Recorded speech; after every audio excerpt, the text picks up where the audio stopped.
So a lot of students, this is their first experience with diversity and different, what do you think we could do to help them, learn about different people and... I don't necessarily think it needs to be specifically like a gay education thing. I think it's important that students from all backgrounds in all walks of life are capable of empathy with one another, whether that be they completely disagree with being gay because of their religious views, but it's also important that the gay people realize that they have to respect those religious views also if they expect to be respected for their views. And I think that's where a lot of people get confused, or there's a lot of ignorance, is you want people to respect your views, you have to respect theirs. And especially with this being such a hot topic now, it's almost like the gays versus the religious people, but no one thinks about what about the people who are gay and religious? What about the people who are religious and have gay people in their family? They all make it work because they're capable of empathizing with each other, and they look at things on a whole instead of trying to pit people against each other. They work with each other. So sometimes that's the best education, meeting someone and knowing someone, and that can change your perspective. And I really think that's why sometimes in the situations with the students, I don't have problems, because I'm not a stereotype. I'm not what we're doing. I was playing catch with the boys the other day, and then we would go to laser tag together, and we do stuff together, and I have them in my classroom, and they see that it's not all homosexuals are this way. Not all of them fulfill the stereotypes you see on television, which always seem to be the flamiest, most ridiculously crazy gays you see anywhere. Have you ever wanted to move to like a bigger town where you wouldn't have to be that person that shows everyone that... Yeah, but I also kind of enjoy being that person. Yeah. I think it's important that there are people like that. And I like where I work. I mean, there is that, not constant worry, but that thing in the back of your mind saying, make sure that it doesn't become an issue, make sure that it doesn't become an issue. But I'm very happy where I work. I don't get treated any differently, other than having that constant thought in the back of my head. And although everyone's aware of it, no one brings it up, and it has never created an issue for me here. And it's nice because they respect the diversity that I bring to the work environment, even though we don't talk about it. I can tell that they respect me as an individual apart from that situation.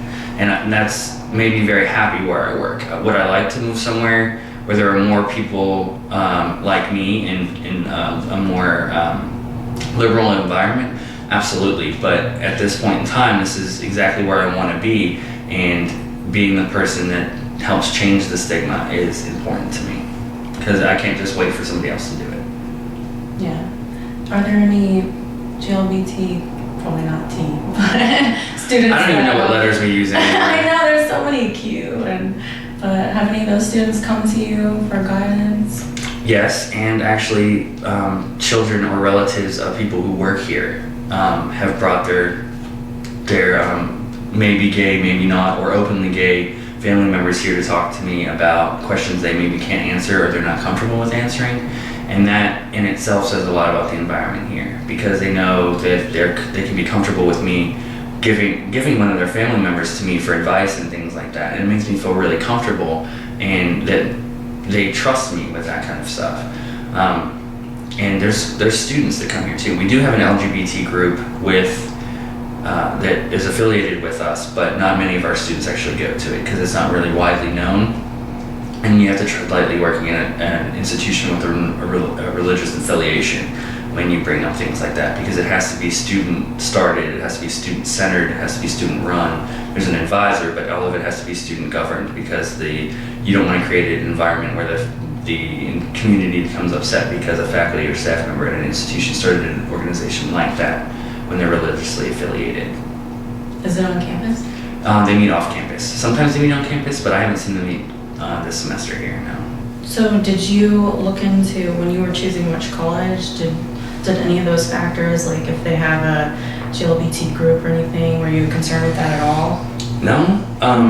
I think those groups are really important for people who are coming into themselves, but I was very lucky to grow up in an environment where I was welcome to be myself all the time in my household and in my family. So I didn't really need the support when I got to college, because I had already had a good support system.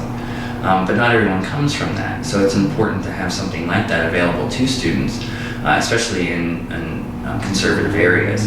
But I was very lucky, and my family was very supportive, and I was able to become myself and come into myself before I even got to college. So having a support group like that was important to me because I had already established myself as a gay guy before I got to college, and my family was very supportive, so I never needed the additional support.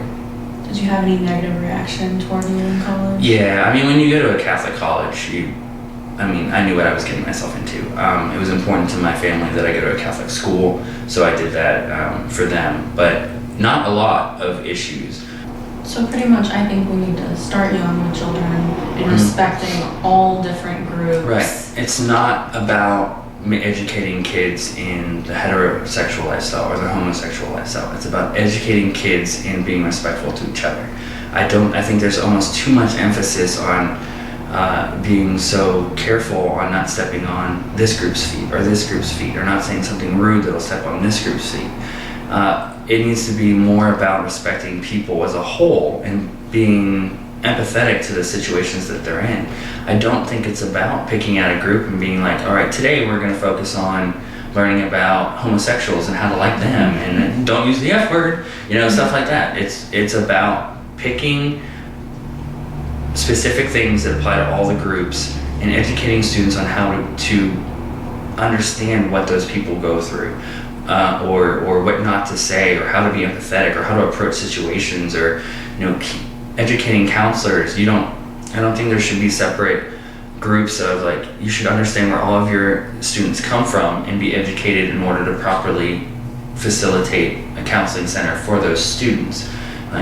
The way you treat an upper class Jewish student, you need to be aware of how their background works and what situations they may come across and be able to help them in those, just as well as you need to be educated in a lower income, inner city African American family. You need to be educated on what they go through in order to be supportive to them. The same thing would go for an upper class gay student, or a lower class gay student, or a student who's Islamic. Any group of people, you need to make sure that you're educated enough to support those people. And I think that's what we need to teach kids. Because is homosexuality becoming prominent now? Yes, but historically speaking, it's been around for forever. I mean, if they wrote that it's wrong, it was existing at the time, because otherwise they wouldn't think about it. So I don't. It's really difficult because we're already at this point where people are doing it because everyone treated it like it was a problem before. So now we have to backtrack and try to figure out how to educate the people who already have the issues, how to educate the people who are up and coming in those environments, and how to educate young kids who haven't been exposed to it yet, and doing it all at the same time. And that's very difficult, and that's a necessary step if we ever want to get to the point where people are capable of empathizing with you no matter who or what you are. And it's just a difficult step to start. I totally agree with that about the respecting everyone, and I don't know why we're so consumed with this labeling everyone. Right, and it makes it so much harder.